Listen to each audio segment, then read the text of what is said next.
Homage to the Triple Gem. So hello everybody, this is Bhante Joe here, and still here at Gendagala Aranya, and probably be here for another couple of weeks, 2 or 3 weeks, and then heading out.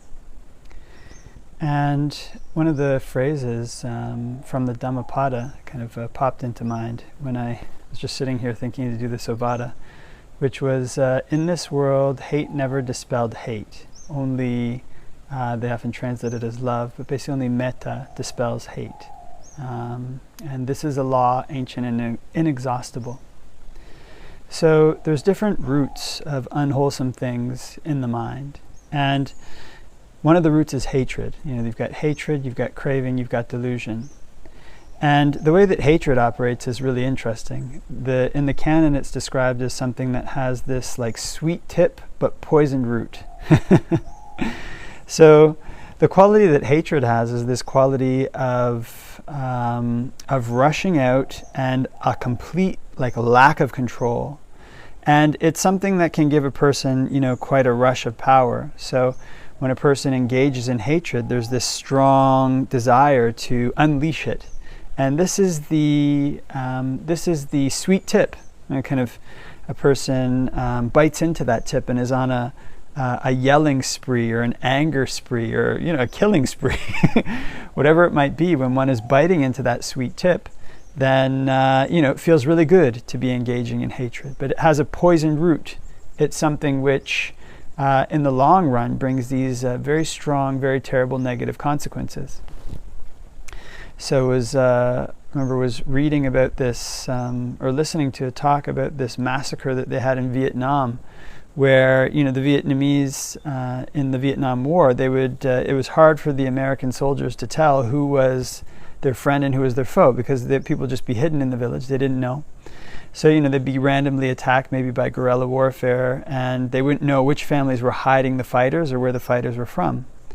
So there was one instance where this American troop got really frustrated, and they actually murdered this entire village, kind of out of anger, out of frustration. And years later, they interviewed the different people. And there was apparently one person in the troop who decided, I'm not going to murder, I'm not going to kill. Killing is wrong, murdering is wrong. He just held back. And the other people, went and killed everybody. And they kind of interviewed these people years later. And there was one fellow who had actually apparently killed many people. And his face was, apparently is kind of showing the signs of the strain, the signs of the effects of this event. And he would say, their ghosts haunt me. That's what he said, kind of even years later. And you contrast that with the fellow who didn't kill anybody, and his face was very bright. He seemed very at ease. Said, very happy with his decision that killing was wrong. One of the things about emotion in general and hatred in general among humans is that humans, in order to amplify an emotion, actually tend to require other humans to bounce it off of. It's kind of like an echo. You say this and it echoes back. You say this, it echoes back. And if you have 1, 2, 5, 6, 7, 8, 9, 10 people, then emotion sounds echo among a large group, and they can amplify it. They can amplify it to the extent that what one knows is unreasonable or strange seems totally reasonable within the context of this amplification, within the context of this group. And there's this temptation that can be pulled along by hatred, so that one ignores everything else. And one of the interesting things about this feeling of hate is that, one can say evolution-wise, it's a defense. You kind of have flight or fight. If you're totally enraged when you're fighting, you actually don't feel the cuts, the bruises, the scrapes. You don't feel these things, and until later on. Of course, after the fight is done, after the hate and the anger is drained from the system, this is when you feel the cuts, the bruises, the scrapes, whatever it was that you ignored, and you feel the consequences of the actions when anger, hatred has faded away. But in the heat of a moment, especially amplified by a group, amplified by an ideal or whatever it might be, this emotion can kind of spin, and this kind of sweet tip can come. If I indulge in this, if I gratify it, then everything will be okay. This emotion is actually a defender. This is what people tend to feel. If I had hatred, if I defended myself with this using this emotion, then I'll become stronger. I'll be able to defeat my enemies. Everything will be okay. The tricky thing with this is that, again, after that emotion has been spent, it's when a person feels it and kind of feel it after the hatred is drained away and the consequences come. This is when this emotion penetrates the mind. It infiltrates the mind and brings the mind down.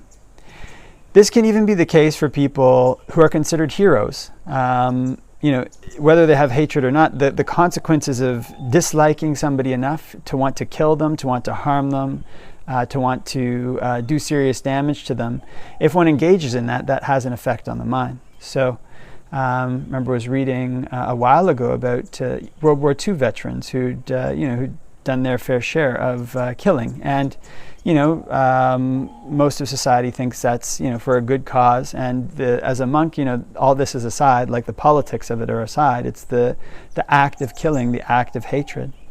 And it came out much later that many of these people had, trauma, had mental health issues from this, and many resorted to like alcoholism, etc., from this murdering that they'd done, this kind of the atrocities that they'd seen. So hatred can be like this in the moment that one is engaging in these things, this anger, this yelling, this punching, hitting, this killing. It all seems reasonable. And it gets amplified the more people are around who one thinks that's reasonable. And this is how mob violence occurs. And if anybody's ever been around a mob, like the energy of the mob gets stoked up, and it's like each person might just do one thing to damage or a small thing to damage, but the energy is such that it just pushes this thing forward. And it's after it's all done that the karma comes to a person. It's after it's all done that one realizes what one has done. And looking back in history, then those events are not usually seen as really, really great things. Things that really helped to advance humanity or added quite a lot to humanity in general. And another interesting thing about hatred is that when one engages in these things in this way, there's often this idea that if I could just destroy, eliminate, get rid of this person or this group of people, whatever it was, everything would be okay. The hatred would be gone. The hatred would be gone. It would have spent its course, and we would all be safe. I would be safe from this person or this thing or whatever it might be. But one of the things about hatred is if that one engages in it in this way, if one does succeed in like destroying, whatever person, whatever group of people one really hated, that does not mitigate the hatred. It actually comes back again, comes back stronger. So if anybody's ever heard stories of people who have like done murders, you think they're so angry they want to murder this person, they've murdered them, and it should be all fine after that. The people are still angry about the person they murdered even long afterwards. The hatred for them continues, and that hatred spreads out. It has to look for another target. So the difficulties that come from it don't end, and it compounds, so one does not try to stop it, so long as one does not make an effort to counter it. So the interesting thing about this quote, hatred doesn't dispel hatred. So in other words, if somebody hates me or, I hate somebody else, if they come and hate me and try to, kill me or harm me and I'm trying to harm them, this doesn't dispel the emotion of hatred itself. If I'm successful in killing them or harming them, then they won't like it. If they're successful in killing me or harming me, I won't like it. And the people who like me won't like it. And similar to them.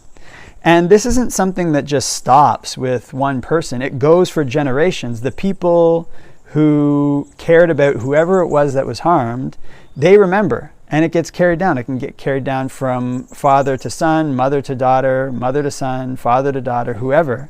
And it becomes part of the cultural memory. And it can erupt again, years later, generations later. Again, revenge comes.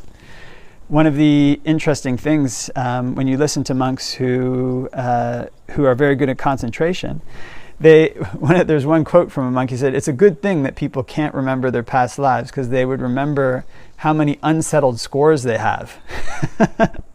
So, in other words, sometimes a person is killed by a person or has been harmed by a person in a past life when they meet them in a subsequent life, that emotion still kind of continues. They have an unknown desire to harm that person, or they may find themselves in a situation where there's a huge temptation to do harm to that person, and the opportunity is there.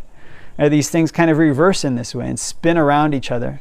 So there's much more to it than just a social dimension of hatred, which can be there, of course, and is there. If you feel like everything would be better if this group of people, this person, whoever it was just wiped out of existence and destroyed, harmed, injured, or killed, then that doesn't end the situation. People remember that. Even if you kill huge groups of people, there's going to be other people who remember that. And even if you're successful in wiping out, committing a genocide against an entire group of people, so nobody from that group remembers that, the hatred will still look for another outlet within whoever's left over. If it can't find one, it starts looking within whatever group, sometimes within whatever group was doing the harming, doing the killing, doing the injuring. The energy of that group will turn on itself. And the energy of the person who commits acts of hatred or violence turns in on themselves.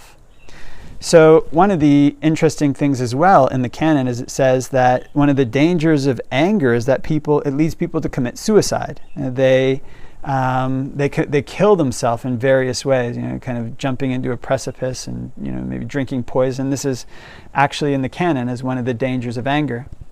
So when you look at these things that happen to people who try to blot out hatred, it becomes something like they have to try to cover it up with drinking, with drugs sometimes, and that hatred turns inwards. It's kind of self-hatred because they recognize what they've done, and they know what they've done. There's a quote in the Dhammapada that there's nowhere that a fool can hide from his evil deeds. Why is that? Because you yourself know what you've done. So I met this woman one time a few years back, and she was married to a fellow who was part of this elite recon group, this elite ghost recon type group in the United States Army, and he had killed many, many people. He was part of this group that was basically what they did. And he had this saying that I know I'm going to hell. That's what he said to her. I know I'm going to hell. You could feel that he was going to hell. And there's this sense that people know which direction their compass is pointed in. You can't hide that from yourself. It's kind of an intuitive feeling of where the draw is. So this hatred doesn't end. Even if one is successful in completely conquering one's enemy, it turns outwards to other people who are even closer to one. And if one can't find that, eventually it can turn inwards to oneself. It's kind of knowledge of what I've done, what kind of a person that I am, what is it that I've contributed to the world with these kind of actions. This kind of hatred comes inwards, and it can even lead one to harm oneself, as it's said in the canon. So this is an emotion with this sweet tip and poison root. It's poison in basically every way that one engages in it. Kind of harmful to the people that one wants to harm, harmful to oneself when people seek revenge on one, harmful to oneself when one realizes what one has done, and harmful even to one's friends around. If one is successful in eliminating the enemy, the only thing left for that emotion to find an outlet on is the people who are closest to one. It's basically a wholly poisonous root. It's not it's not something that's really good to cultivate that has these positive consequences. So the elimination of this for these various reasons is not to counter hatred, with more violence, with more killing. It's with metta, with goodwill, with a wish, may this person be well, happy, and at ease. May they put in place the causes necessary to be happy and at ease.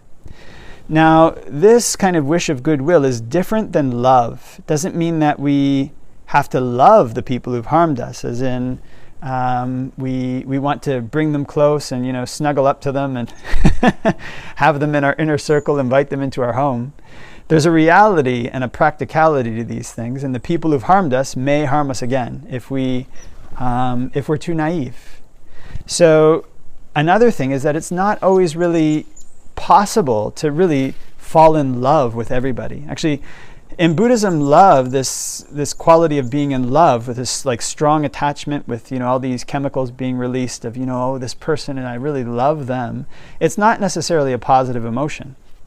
So the Buddha says that if a person has one love, basically, they have one suffering. They have two dear ones, they have two sufferings. There's 100 dear ones, they have 100 sufferings. And if they have no dear ones, they have no sufferings.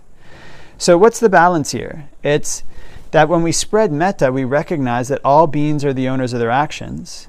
And because they're the owners of their actions, if they want to be happy, they have to be the ones to put the causes into place to be happy. And we can't do that for them. We can do things for people's needs, like, obviously offering them food, clothes, shelter, medicines. If one is, monks are not involved with these things, but basically if one is living in the world and living in a democracy, then one has to kind of vote to make sure that one gets the right government who is going to, give the programs that are going to help the most number of people, say. And that's a way that one can help. But in terms of the happiness that people feel, that is something that's basically entirely their responsibility. You can encourage people, you can teach them, but at the end of the day, they have to choose whether or not to direct their mind to be happy. And when we think about it, that's really the highest blessing. It's really the highest benefit. If a person has millions and billions of dollars, but they're miserable, then it's not that big of a benefit. If a person has less money, basic needs are pretty important. And they're happy, then that person actually has a much better life. And these things can go together. A person can be wealthy and happy, or they can be poor and suffer. But the main thing here is the mind, the good qualities that are in the mind that lead it to be happy. So because of this, when we wish for people, may you be happy, what we do to eliminate hatred is we wish, may you put the causes into place to be happy. Because the causes that a person needs to put in place to be happy are they need to do things like they need to be moral, they need to give gifts, and they need to train their mind through training their intentions, basically through meditations, the most formal meditations, basically the most efficient way to train one's mind and train one's intentions intensely. So if people do this, then they will not be a threat to other people, and they will also not be a threat to themselves.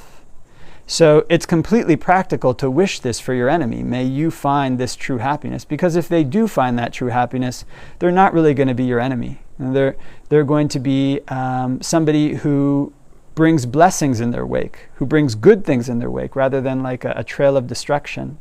So this kind of wish is very practical. You can wish it for an enemy. You can wish it for somebody who's done you terrible harm. You can wish it for somebody who's in the act of killing you, and it won't be insincere.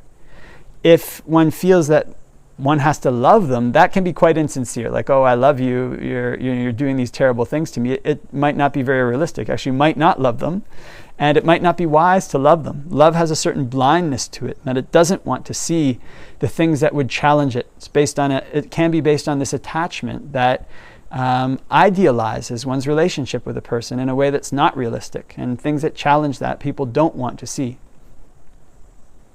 So the counter to this, when one is in a situation where one feels hatred for a person, is to spread metta, may you be well. The counter to this energy, when hatred can get amplified in like an echo chamber, like, oh, if only these people were eliminated, destroyed, wiped out of existence, if only I could wipe this person out of existence, the world would be at a better place, I would be in a better place. The counter to that is metta. May these people be well. But to say it's the counter to it is one thing. The reality of fighting against this, the desire to bite into this sweet tip with its poisoned root, is a completely different thing. It's dangling in front. And to grab it feels quite sweet. One is swept away in this rush of energy, swept away in this rush of power, that to expend that rush of power is something that can be quite exhilarating. One doesn't realize the dangers until it's over. But if we train our mind in this way, we train our mind in metta, then the long-term consequences of that are something very, very bright. A person who's developed metta in their heart doesn't harm themselves, doesn't harm other people. And where they go, they bring peace. Where they go, they bring harmony. Where they go, they bring happiness, and it spreads to other people. Because it's not just negative emotions that can amplify among human beings, positive ones can as well. Where people wish, may you develop the good qualities that you need to be happy. When this spreads, then our minds, the world, can be quite a nice place to live in. So wherever we encounter hatred, whether it's internally, whether it's externally, it's important to set up a guard against it. It has this sweet tip but poison root. There's nothing good about it. Whereas this quality of metta, this quality of wishing goodwill for everybody, that's something which is basically good all the way through, so long as one applies it rightly. So one can learn to guard this quality of metta. In the suttas, basically one guards it like a mother would guard her only child, and just don't let things threaten it, whether it's the hatred that arises within, the hatred that arises in a group, the hatred that can arise in society. It's something that one has to counter in one's own mind, so that one can have peace within, so that that peace can spread outwards. And wherever one goes, one leaves a wake of goodness. One leaves a wake of peace. And this is a quality worth cultivating.